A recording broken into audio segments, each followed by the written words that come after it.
guys, welcome to the channel. It's your girl Okwe. Happy holidays. I know we're all in a festive mood, and I just said, you know what, let me hop on here. It's been a while I did long form content. For those that have been watching my videos lately, you would see that I have been posting more short form content, and dare I say that I am becoming a little pro at short form content, because when I started my channel, I really struggled with my short form content, but I feel like these days I'm getting a hang of things. But I dive into that in a different video. If I film it before this video, I will definitely link it in the description box for you guys to watch. But yeah, in that video I talk about like my plans for 2026, my wrap up for 2025, lessons learned, things I'm grateful for, blah blah blah. In today's video, I will be talking about the 10 most diabolical Netflix documentaries that I watched in 2025. Two things I love to watch. Well, three things I love to watch: horror movies, reality shows, and documentaries, specifically true crime documentaries. I love that shit. So, if you're like me that loves to watch similar things like that, again, there will be more of those type of content in 2026. And this video is definitely for you if you like true crime documentaries. Without further ado, don't forget to like, comment, share, subscribe to this channel. If you're new here, hey, welcome to the channel. I hope you stay. And if you're a returning viewer, hey, thank you for riding with me since the beginning of this. I think 2023 was when I started this channel, and here we are 2 years later, 500 subscribers, hoping to get to 600 before the year ends, but whatever. No, we're rocking it out. So I really appreciate you guys, and enough yapping, let me get into this video. So number 10 would be Fit for TV, the reality of the biggest loser. That documentary is about a group of former contestants and producers who reveal the intense, damaging reality behind the success of the hit TV show back in the day called The Biggest Loser. So I believe that show was about, people who are looking to lose weight. Like, I think one of the premises of the show is losing that weight in a short amount of time, like, and with a very rigorous like routine. So it was very popular back in the day, and a lot of the contestants and some of the trainers, came in this documentary to talk about their experiences, particularly the contestants. Like, there were a lot of negative things that happened to certain contestants, certain abuse that they endured. Really funny how the things that we see on all these reality shows is not necessarily the 100% reality, because a lot of things happen behind closed doors. So I feel like this documentary really buttresses on that. And if it's something that you like, this is definitely a watch for you. Definitely check it out. Number 9 would be The Truth About Juicy Smollett. Smollett or Smollett? I don't know. But he's basically one of the characters from that hit show called Empire.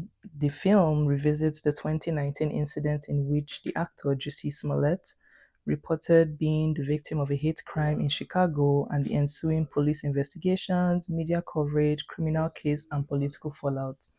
This documentary was very diabolical because it had me questioning a lot of things, wondering if he was lying about what happened to him, wondering if he was telling the truth. Honestly, even at the end of the video of the documentary, I wasn't even really sure who was lying or what really happened. Like, it just has a lot of twists and turns, and just like a lot of you trying to like figure out who did it, who done it, whatever, whatever. So if that's definitely a documentary that you like, this is definitely the watch for you. Number 8 would be Bad Influence, The Dark Side of Kidfluencing. And this is about a social media influencer, Piper Raquel, and her squad.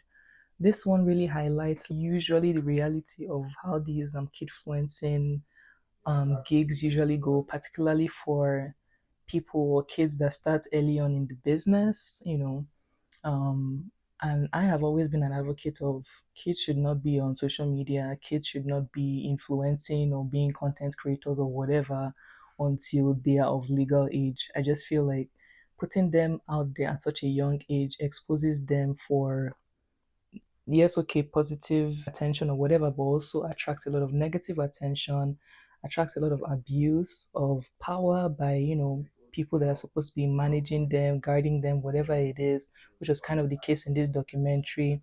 And this attracts all sorts of energies that I don't think kids should really be exposed to at such a tender age. So if you're interested or intrigued in watching such a documentary, I would definitely recommend this one. Number seven would be Beauty and the Bester. The thing that was really funny about this documentary is I have not actually watched any documentary like from Africa in general in Netflix. So this was like my first, and I think the only that I know of African true crime documentary series on Netflix. And dare I say, this was a bloody good documentary because tell me how all this while I didn't know we had our own real life Romeo and Juliet, real life Bonnie and Clyde. Like I didn't know we had this kind of stories in Africa. So if you are interested in watching like an African true crime documentary, I would say this is definitely really good. It's about the examination of Dr. Nandifa's connection to Thabo Besta's outrageous prison escape. So just a lot of twists and turns, just a lot of oh my god moments, just a lot of crazy moments. Like it was given prison break with a little Romeo and Juliet, with a little Bonnie and Clyde. I don't know, just a mix of things. But if you are interested, I would definitely recommend this one for my documentary lovers. Number six is going to be The American Mother, Gabby Petito. This one again was a very unhinged, unnecessary, like documentary, not unnecessary documentary, but like unnecessary situation. I just feel like a lot of things could have been avoided. Um, People should have spoken their minds more, especially like family members, especially if they saw like certain red flags. I just feel like there was a lot of negligence. Like, I don't know, it just ended in such a sad way that I feel like could have been avoided. It was about this young couple's cross country van journey documented on social media, which ends up in tragedy when domestic violence shatters their seemingly perfect life. Their story sparks a nationwide investigation and raises questions about family loyalty. Again, I just feel like it just could have been avoided. That's the best way I can explain this without really giving spoilers. It just could have been avoided. There were signs in the beginning that this was not a healthy relationship. And I just feel like if the parents maybe or the family members intervened sooner, maybe this wouldn't have happened, you know. So I don't know. If you are interested in that kind of synopsis, definitely check this one out. Number five would be American Manhunt, O.J. Simpson. This was a pretty good documentary. Again, it was about, investigating the shocking murder case that became a cultural phenomenon, exploring the chase, courtroom drama, and cultural impact of the case. People like me, at my age, I feel like we knew about O.J. Simpson, but we didn't really know about the case. So this was an eye opener of what really happened with the whole O.J. Simpson case, O.J. Simpson trial, and just like a lot of interesting moments that just had me thinking, whoa, like this really changes my whole perception of this person. Like, could this person have done this or not? Like, just a lot of questions, just a lot of mysteries and all that. So, if you like those kind of documentaries, definitely recommend this one for you. Number four will be Fred and Rose West, a British horror story. This was a sick, twisted documentary on serial killers based in the UK.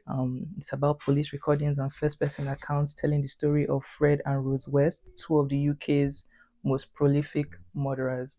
Again, unhinged. Like, I've watched a lot of serial killer documentaries, but this one is somewhere up there too. Like, this was one of the worst ones I watched this year. Just I don't know. That's the best I can explain it with. Just a serial killer documentary of a family, a couple, and just the extremities of it all. So if that's definitely your vibe, if you like to watch those kind of documentaries, I would definitely recommend that one. Number three would be Unknown Number, the High School Catfish. I think I did a review on this particular documentary. So if you haven't seen it, go and check it out. I may leave it in the description box as well. This was another unhinged documentary. This one was actually unhinged because it was basically about a teen girl and her boyfriend who faced persistent harassment from an unknown caller. But police investigating the months of torment soon discover a revelation that unpends their initial assumption.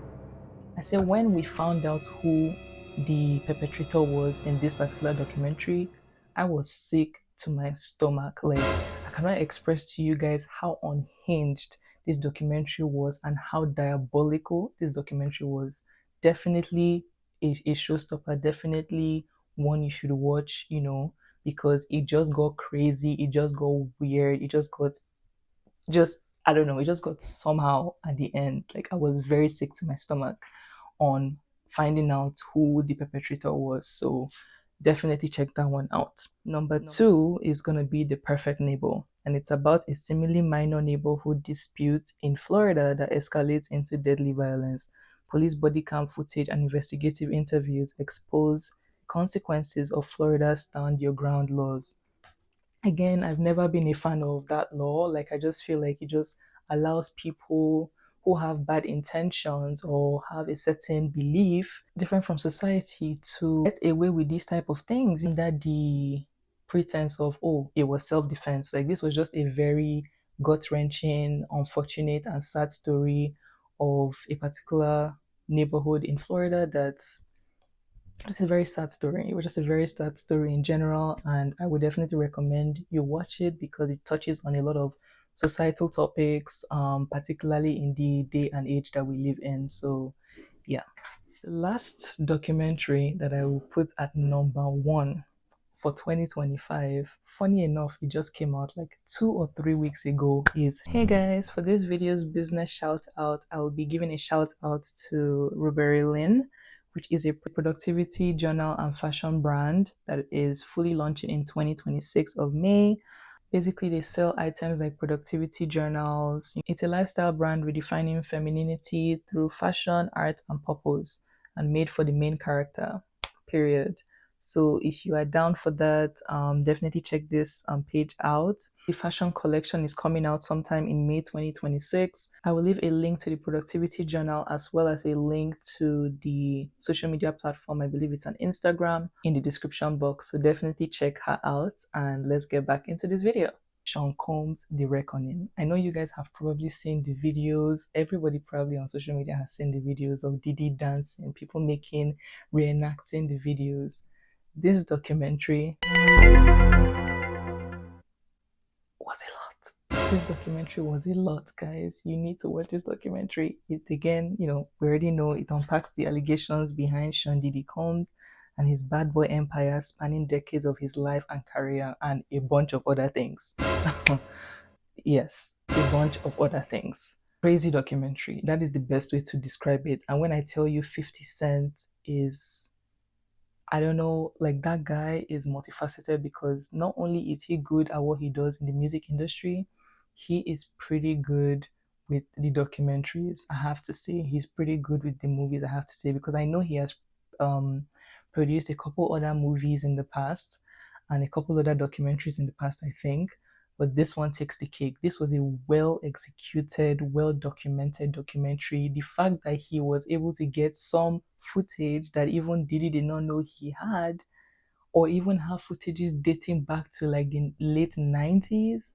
This guy was determined, like determined. This guy has just been waiting for the opportunity to expose Diddy. There's nothing you can tell me about this. He has been sitting on this evidence is for years waiting for the right opportunity. Like this was a well executed documentary.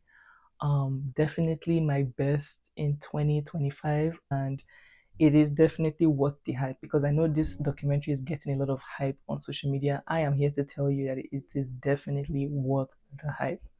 That's pretty much all I have to say today. I hope you guys enjoyed this video. Don't forget to like, comment, share, and subscribe. I wish you guys a Merry Christmas and a Happy New Year.